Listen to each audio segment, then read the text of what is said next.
Welcome to this episode of Innovating Employment, a podcast by and for workforce development professionals, brought to you by the Ontario Centre for Workforce Innovation. This podcast series asks leaders from across the workforce development sector to share their ideas and solutions for meeting Ontario's workforce needs. I'm your host, Connie Tang, and behind the scenes is our producer, Noah Snyderman. On today's episode, we talk with Angela Hoyt, president and founder of Evolution Group. We phoned Angela to discuss effective approaches to organizational development and employer engagement for service providers. Thank you so much for joining us today, Angela, to share your expertise and tips on effective employer engagement in the employment services context. Thank you so much for having me, Connie. We're so happy to have you here. Can you start with telling us a little bit about yourself and how you ended up running a consulting firm around organizational development? So as far as where I am, I live in Gananoque, Ontario, after living in Toronto for 20 years, which is where I started my career. Mm-hmm. I actually started working with people with developmental disabilities in residential settings. And through opportunity, through working for an organization for community living, I had the opportunity to land a job as a job developer. And my only qualification at that time was that I had a car and I was willing to work days. So based on my that experience that I learned early on, that you can get jobs when you don't have all the competencies to do the work and you don't win the competition. That has been a theme for me throughout my career in landing jobs in employment service organizations and also as a consultant about 20 years ago. So I, 20 years ago, started my consulting firm, again, through an opportunity that it was just sheer luck, but I was working with organizations funded by the provincial ministry that were moving from an activity-based employment service model to an outcome-based employment service model. And my focus was integrating employer engagement and job development into service delivery. Excellent. So when you're running your consulting firm and when you started 20 years ago, do you find that were people on board right away in terms of contacting you, getting your help, and really engaging with your services, or was there a little bit of a transition period?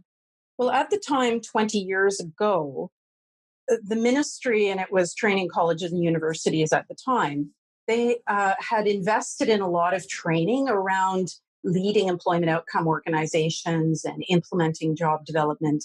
And they provided a support, and my title was peer coach, to support organizations to integrate, the skills that they had learned into service delivery. And it was voluntary. At the time, people were a little bit, what's going on? There are about 120 organizations across the province. What's going on? Why is the ministry providing this support? But very quickly, they realized it was about them. It was neutral support. We weren't checking up on them, that they already had great foundation in the organization to deliver the service, and tweaks were needed. And I think once they recognized that that's where the ministry was coming from, it made a big difference in their willingness to get the support. Now, in my consulting practice, it's typically organizations that are realizing they have some challenges that they need to address. So it's completely voluntary, and they're investing in it in themselves.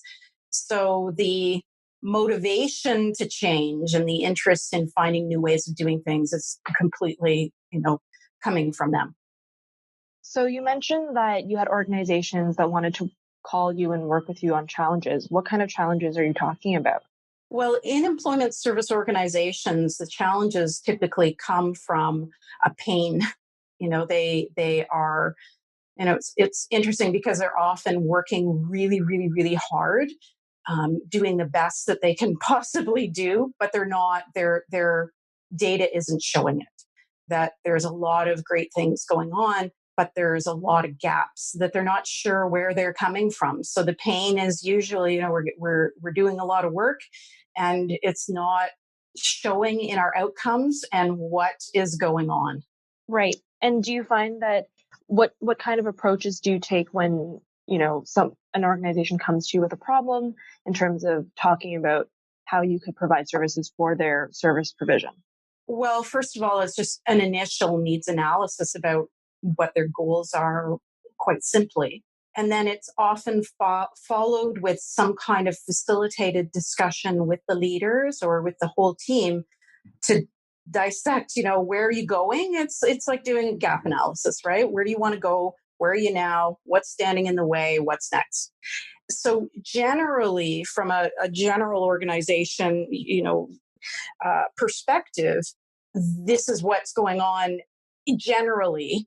And often the work and maybe the lens that I use and the things that jump out to me are the whole employer engagement, job development function, and all of the issues that are around that. Mm-hmm. So you mentioned employer engagement, and we know that that's a key component for employment service provision. Can you tell us a little more about how you define it and why it's so critical and important?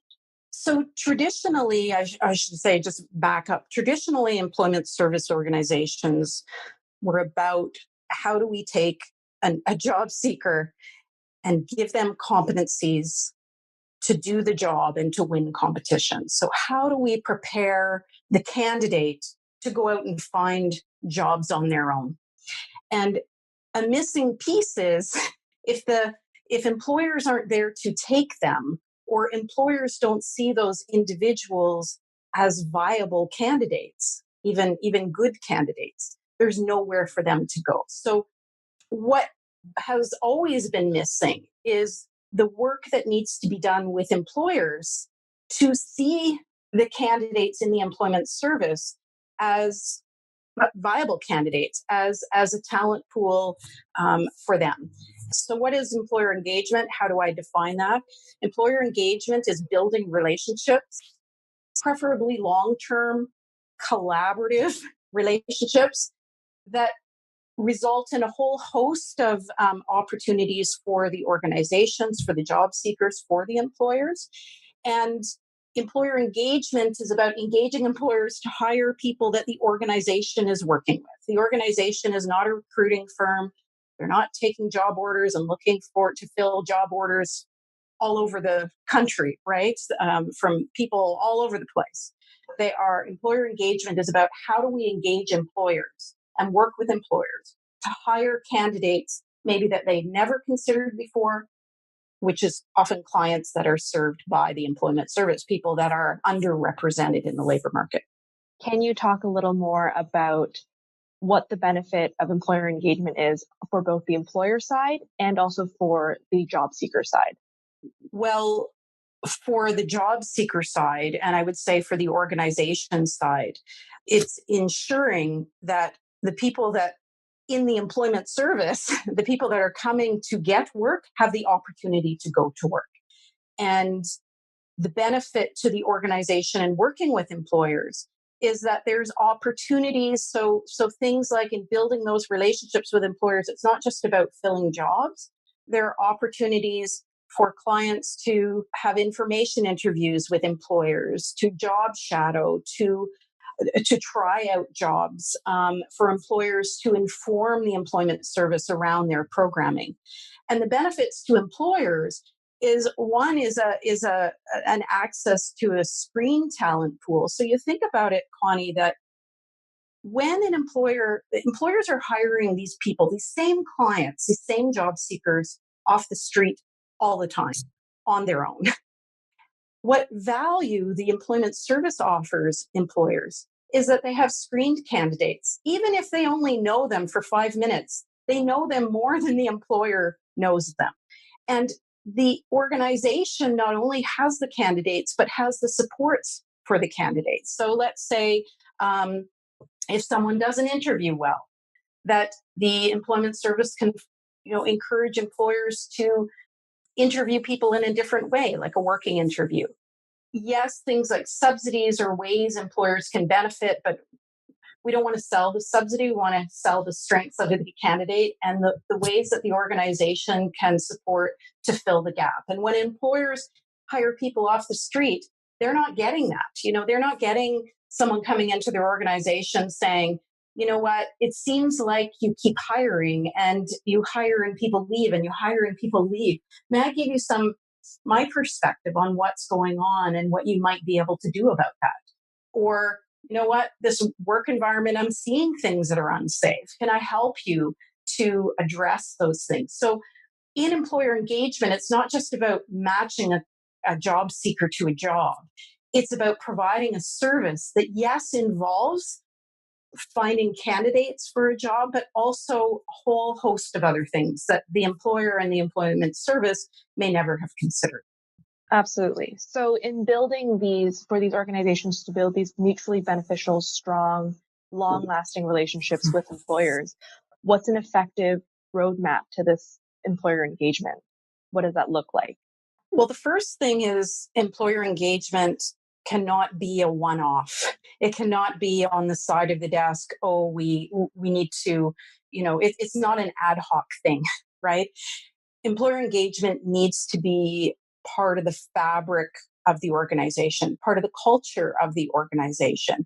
So therefore, it needs to be planned, it needs to be measured, it needs to be resourced and led, and is seen as a function as important as all of the work done on the supply side of the equation, on the employment counseling and information and referral. It's with that, right? It's a component with that. So from an organizational perspective, it needs to be part of the fabric and it needs to be resourced appropriately. There are some people that without job development and the organization doing the employer engagement, they absolutely will not have the chance to go to work.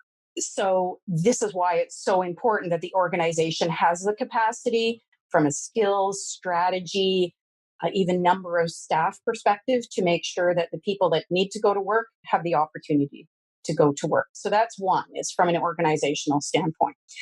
From a planning and measuring standpoint, employer engagement is basically a sales model.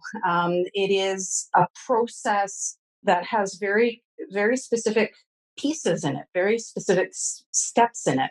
When we look at sales, I mean, sales is about having a product. Sales is about having a product that we can back.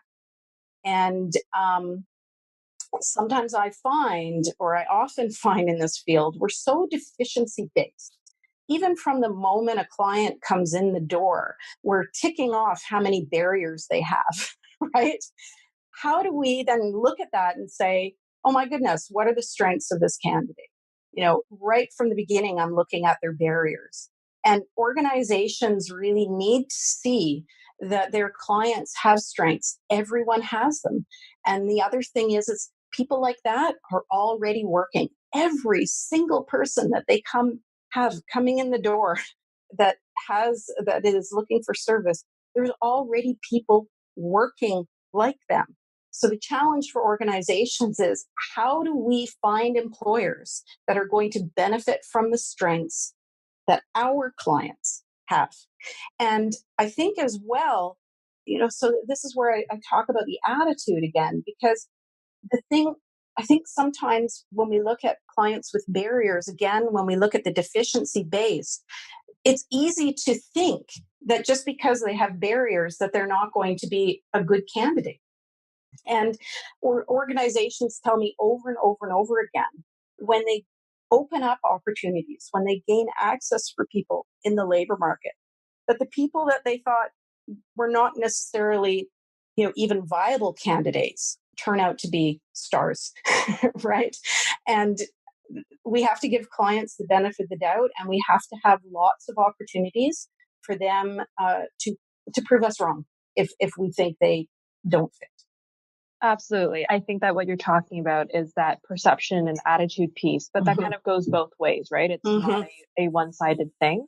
We'll wrap up now, and I wanted to ask you, what are the top 3 tips or those takeaways that you leave our audience with today so that they can use it in their day-to-day roles? Well, I think the first thing, awareness is curative, as Timothy Galway, leadership coach, says. Awareness is curative. So just by noticing, I think if managers go back and leaders go back and just notice what's going on a weekly basis when it comes to employer engagement. What are the activities that are happening that the organization, and is the organization directing them, or are they responding to them? Are they building their employer base, or are they using the same employers all the time? Are they leveraging the relationships? Are they cashing in their chips?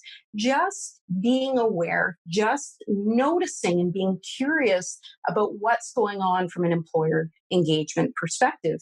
And that includes, how many resumes have we sent out this week, and how many of them have actually resulted in jobs? Are we doing traditional resumes and interviews to land jobs? Or are we doing something else? Are we able to change employers' perspectives and get interviews and resumes off the table? So just noticing. And that comes down to, are we directors or responders? Are we directing the relationship? Is job development a core function in the organization? Or is it kind of like, we'll do it when we have nothing else to do? And the attitude around, are we strengths-based or deficiency-based? And are we going out and looking for employers? Is it really, as I said, Connie, it's simple, it's not easy. A lot of it comes down to FaceTime with employers. And to have FaceTime, you actually have to get out there.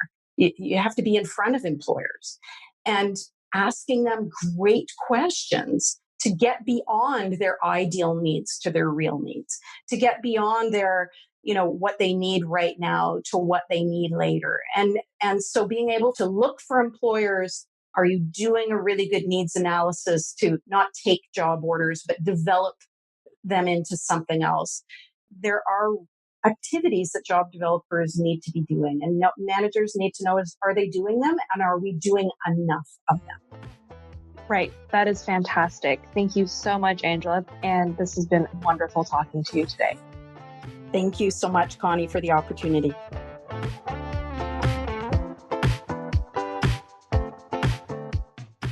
Thank you for joining us for this episode of Innovating Employment.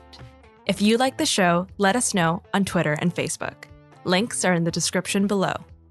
Stay tuned for our next episode on June 19th for our first broadcast in French. We'll be joined by Denise Shank to discuss the challenges employers are facing in the North around retaining and training skilled workers.